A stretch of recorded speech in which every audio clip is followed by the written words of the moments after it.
பொதுவாக கன்னியை பற்றி சொல்லணும் அப்படின்னா காலபுருஷனுக்கு 6ஆம் வீடு. அப்போ இவங்க எப்பயுமே பாருங்க இந்த ஆரோக்கியம் சார்ந்த விஷயத்தில் ரொம்ப கவனமாக இருப்பாங்க. அதே மாதிரி பார்த்திங்கன்னா இந்த மார்ஷல் ஆர்ட்ஸ் இதெல்லாம் இன்ட்ரெஸ்ட் இருக்கும். அதுக்கும் மேலே புதன் உச்சமடையக்கூடிய ராசி அப்படின்றதால கன்னி ராசி ஜென்ஸ் கிட்ட ஏதோ ஒரு ஈர்ப்பு சக்தி அப்படின்றது இருக்கும். எவ்வளோ பெரிய கஷ்டமாக இருந்தாலும் முடங்கி போய் உட்காந்து மூளையில் உட்காந்து அழாத பொண்ணு, அதுக்காக ஆர்ப்பாட்டம் பண்ணுற பொண்ணு எனக்கு பிடிக்காது, அழற பொண்ணு எனக்கு பிடிக்காது. ஒடிய வாழ்க்கையில இதெல்லாம் சகஜமாப்பா அப்படின்னு சொல்ற பிள்ளைய எனக்கு ரொம்ப பிடிக்கும். இதுதான் கன்னி அப்படின்னு சொல்லலாம். ரொம்ப பாசமா இருக்கணும், ரொம்ப நல்லவங்களா இருக்கணும், ரொம்ப புத்திசாலியா இருக்கணும், ரொம்ப ஆளுமையான பர்சனா இருக்கணும், கத்தக்கூடாது, ஆர்ப்பாட்டம் பண்ணக்கூடாது, சண்டை போடக்கூடாது, முக்கியமா பார்த்தீங்கன்னா திட்டவே கூடாது, மூஞ்சால் அடிக்கக்கூடாது. இந்த மாதிரி நிறைய விஷயம் நான் எதிர்பார்த்தேன். இது எல்லாமே உங்ககிட்ட இருக்கு. ஸோ நான் என்ன நினைக்கிறேன், நம்ம நல்ல ஃப்ரெண்ட்ஸு தான், ஒரே ஆஃபீஸ் மேட்ஸ் தான். ஏன் நம்ம நம்மளோட ரிலேஷன்ஷிப்பை மூவ் ஆன் பண்ணக்கூடாது, ஏன் நம்ம லவ் பண்ணக்கூடாது, ஏன் நம்ம கல்யாணம் பண்ணிக்கூடாது, அந்த பிள்ளையே கேட்கும்.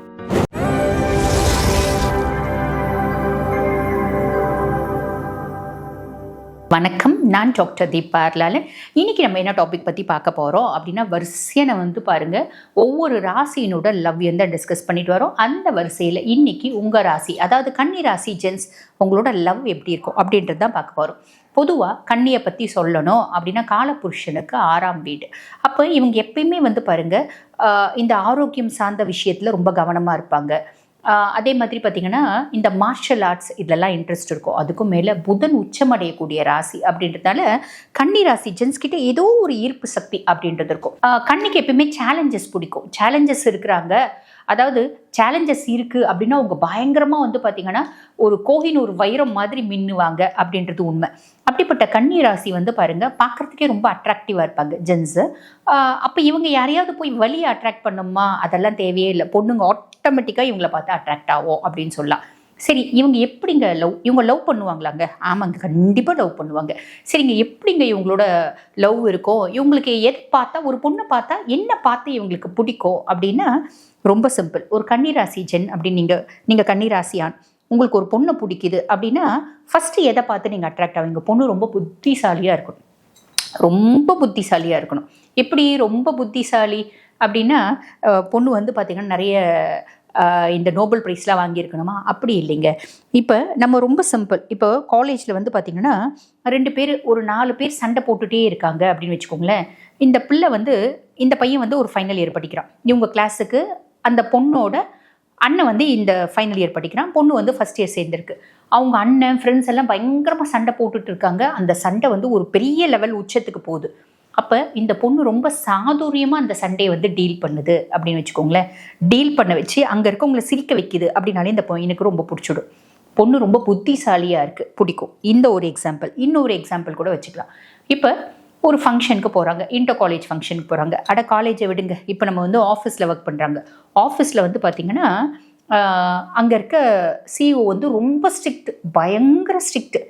அவர் சிரிக்கவே மாட்டார். அவருக்கு வேலை வேலை வேலை. அதாவது ஸ்டாஃப்ஸை பார்த்திங்கன்னா மாடு மாதிரி வேலை வாங்குறாரு அப்படின்னு வச்சுக்கோங்களேன். இந்த பிள்ளை என்ன பண்ணும், அந்த ஹார்ட் ஒர்க் அப்படின்றத மாற்றி ஸ்மார்ட் ஒர்க், ஒரு இம்ப்ளிமெண்டேஷன்ஸ் அப்படின்றது கொடுக்கும். ஸ்மார்ட் ஒர்க் ஐடியாஸ் அப்படின்றது கொடுக்கும். அந்த சிஇஓக்கே ஐடியா கொடுக்கும்.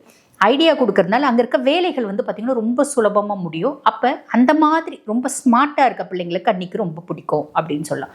ரொம்ப சிம்பிள். புத்திசாலியாக இருக்கணும், ஸ்மார்ட்டாக இருக்கணும், எதையுமே பார்த்திங்கன்னா கூலாக டீல் பண்ணணும். எதுக்குமே இமோஷ்னலி கத்தி அழுது ஆர்ப்பாட்டம் பண்ணு அப்படிலாம் பண்ணுற பிள்ளைங்கள பிடிக்காது. ஏதாவது ஒரு பிரச்சனை கூட, என்னப்பா இவ்வளோ பெரிய பிரச்சனையே இருக்கே, என்னப்பா பண்ணுறது, ஏன்பா இவ்வளோ நாள் ஒரு வாரமாக நீ வேலை செஞ்ச, கம்ப்யூட்டர் கரெக்ட் ஆகிடுச்சு, என்னப்பா பண்ணுறது அப்படின்னா விடுப்பா, கூல். இப்போ நீ நானும் உட்காந்து அழுது என்ன, அந்த கம்ப்யூட்டர் கரெக்டானது திருப்பி வந்துடுவா போகுது, இல்லை பண்ணிக்கலாம், வேலை தானே பண்ணிக்கலாம், விடு, வா வெளில போகலாம்.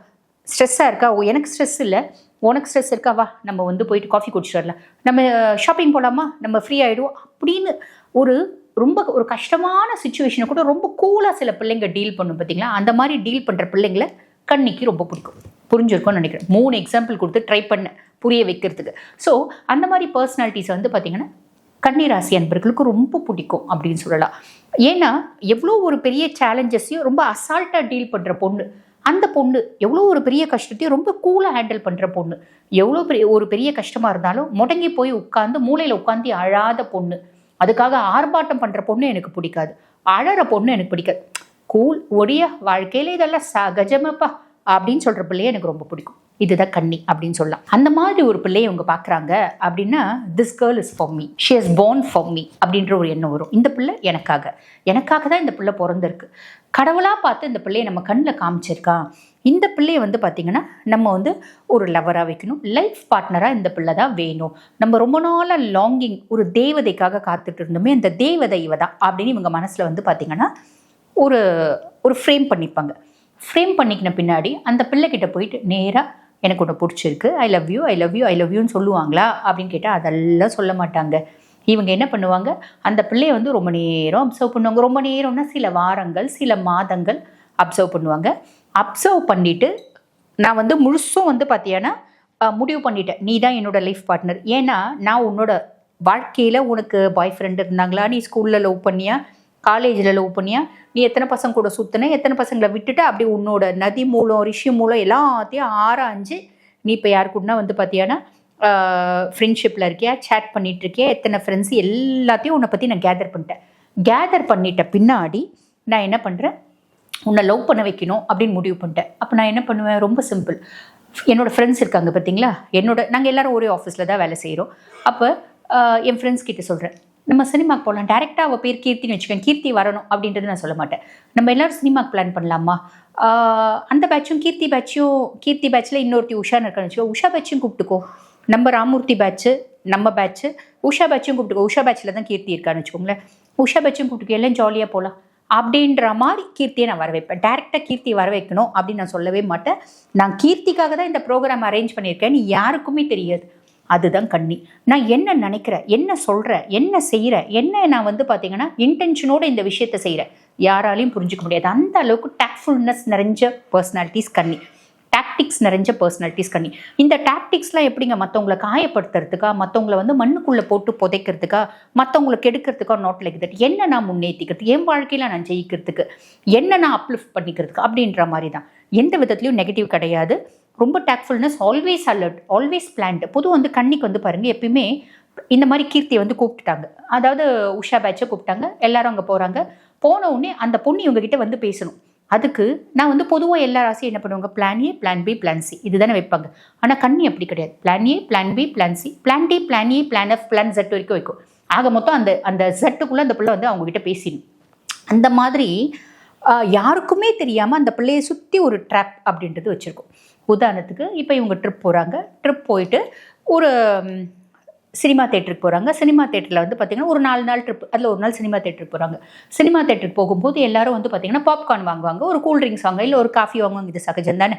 அந்த மாதிரி கீர்த்தியும் போய் வாங்க போகிறா. உஷா பேட்சுக்கு போகிறா. உஷா போகும்போது என் பேட்சில் எல்லாருக்கும் வாங்கிட்டு வரணும், உங்களதில் 4 பேர் கூப்பிட்டுக்கோ உஷா அப்படின்னு நம்ம சொல்லுவோம். ஆட்டோமேட்டிக்காக கீர்த்தி அங்கே வந்துடுவா. அவளுக்கு தான் வந்து பார்த்திங்கன்னா ரொம்ப ஃப்ரீயாக இருக்கிறது, ரொம்ப கூலாக இருக்கிறது பிடிக்கும் இல்லையா. அப்போ அவளும் வந்துடுறா. அப்போ வாங்கும்போது ரொம்ப சிம்பிள், காஃபி வாங்கினா பிடிச்சிக்கோங்க, நீங்கள் கொஞ்சம் பிடிச்சிக்கோங்கன்னு சொல்லிட்டு வாண்டட்லி நான் அவகிட்ட காஃபி கப்பை கொடுக்குறேன். அவள் பிடிச்சிட்டு இருக்கா. லைட்டாக தட்டி விட்டுட்டு மேலே ஊற்றிக்கிட்டு, ஐயோ சாரி இரு கர்ச்சிஃப் வச்சு க்ளீனாக தொடச்சி விட்றேன். அப்போ அவகிட்ட நான் நெருங்க பழகிறேன். ஒன்றும் வந்து சுடலை இல்லை, ஒன்றும் ப்ராப்ளம் இல்லைல்ல, ட்ரெஸ் மாற்றிக்கிறீங்களா, நான் ஒரு ட்ரெஸ் வாங்கி கொடுக்கட்டும் அப்படிலாம் வந்து ரொம்ப ஓவராக வந்து ரொம்ப பாசத்தை பொழியிறேன். அவ யோசிப்பா, பரவாயில்ல காஃபி வந்து விழுந்ததுக்கு எத்தனை சாரி, அதுக்கும் மேலே எவ்வளோ ஒரு முட்டாள்தனம் செஞ்சுட்டேன், இந்த மாதிரி விஷயம் செஞ்சுருக்கலாமா, பாவம் அந்த பிள்ளைக்கு எவ்வளோ சுட்டிருக்கோம் அப்படின்ற மாதிரி அவள் முன்னாடியே நான் வந்து ஒரு சீனை க்ரியேட் பண்ணுறேன்.